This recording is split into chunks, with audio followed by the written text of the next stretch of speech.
ചെല്ലിയിൽ നിന്നും ചെമ്പൻ ചെല്ലിയിൽ നിന്നും രക്ഷ നേടാൻ വേണ്ടി ഒട്ടേറെ വിദ്യകൾ പരീക്ഷിച്ചിട്ടും എന്റെ അനുഭവത്തിൽ ഒരു രക്ഷയും ഉണ്ടായിരുന്നില്ല. എന്നാൽ ഈ വിദ്യ പരീക്ഷിച്ചപ്പോൾ വളരെയധികം ഒരു മാറ്റം എനിക്ക് ഉണ്ടായി. എന്റെ അനുഭവത്തിൽ നിന്നാണ് ഞാനിത് പറയുന്നത്. ഇതൊരു പെയ്ഡ് പ്രമോഷൻ ഒന്നുമല്ല. എന്റെ വീട്ടിലെ 2 വർഷമായ പലതരത്തിലുള്ള തെങ്ങിന്റെ തൈകളാണ്.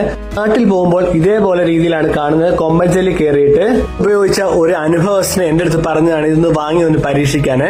അങ്ങനെയാണ് ഓൺലൈൻ സൈറ്റായ ഫ്ലിപ്കാർട്ടിൽ നിന്നും ഞാൻ ഇത് വാങ്ങിയത്. ഏകദേശം 500 രൂപയ്ക്ക് അടുത്ത് വിലയുണ്ടായിരുന്നു. ഹോമിയോ ഗുളികകളാണ്. ഇത് 1 ലിറ്റർ വെള്ളത്തില് 100 ഗുളിക ജസ്റ്റ് എടുത്തിട്ട് പച്ചവെള്ളത്തിലേക്ക് ലയിപ്പിക്കുക. ഏകദേശം 5 മിനിറ്റ് കൊണ്ട് തന്നെ ഈ ഗുളിക പച്ചവെള്ളത്തിൽ അലിയുന്നതായിരിക്കുമേ. അതിനുവേണ്ടി 1 ലിറ്റർ വെള്ളക്കുപ്പിയുടെ ഒരു ബോട്ടിൽ എടുത്തിട്ട് അതിലേക്ക് 1 ലിറ്റർ വെള്ളം നിറച്ചിട്ട് അതിനകത്തിലേക്ക് നമുക്ക് ഈ ഗുളിക ഇടാവുന്നതാണ്. കാര്യം പറയട്ടെ, ഇത് ഞാൻ പരീക്ഷിച്ച ശേഷം സത്യസന്ധമായിട്ട് പറയാണ്, ഒരൊറ്റ ചെല്ലി എന്റെ തെങ്ങില് വന്ന് ആക്രമിച്ചിട്ടില്ല. നമുക്ക് ലയിച്ച ഗുളിക കലർന്ന വെള്ളം ഒരു സ്പ്രേയറിലേക്ക് മാറ്റാവുന്നതാണ്. കമ്പനിയുടെ റെക്കമെൻഡേഷൻ അനുസരിച്ച് ഇത് നമുക്ക് തളിച്ചും കൊടുക്കാം, അതേപോലെ തന്നെ വേര് മുറിച്ച് അതിൽ കൂടെയും കൊടുക്കാം.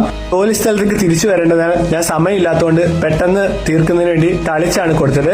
ഏകദേശം ഇതേ രീതിയിലുള്ള തെങ്ങിന് 1/2 ലിറ്റർ വീതം നമുക്ക് തളിച്ചു കൊടുക്കാവുന്നതാണ് ഇതിന്റെ കൂമ്പിന്റെ ഭാഗങ്ങളില്. അതേപോലെ പുതിയതായിട്ട് വരുന്ന കുരുന്നോലകളുടെ മുകളിലും താഴെയുമായിട്ട് നമുക്ക് കൊടുക്കാവുന്നതാണ്. കുറച്ച് ഞാൻ ചുവട്ടിലും ഒഴിച്ചു കൊടുത്തിട്ടുണ്ട്. എല്ലാ മാസവും ഞാൻ ജോലി സ്ഥലത്തു നിന്നും മാസത്തിൽ ഒരിക്കൽ വരാറുണ്ട്. ആ സമയത്തൊക്കെ എനിക്ക് കാണാൻ പറ്റുന്ന പറഞ്ഞാൽ ഇത് ഫുള്ള് ചെല്ലി കയറിയിട്ട് പോകുന്നതായിരുന്നു. ഇതില് ചെല്ലി ചവച്ചു തുപ്പിയ കാര്യങ്ങളും കാണാമായിരുന്നു. എന്നാൽ ഇത് അടിച്ച ശേഷം എനിക്ക് ഇതായിരുന്നു റിസൾട്ട്. എല്ലാ തെങ്ങും നല്ല പുഷ്ടിയോടെ, അതേപോലെ തന്നെ ഒരു ചെല്ലി കുത്തിയതിന്റെ പാട് പോലും എനിക്ക് കാണാൻ കഴിഞ്ഞില്ല.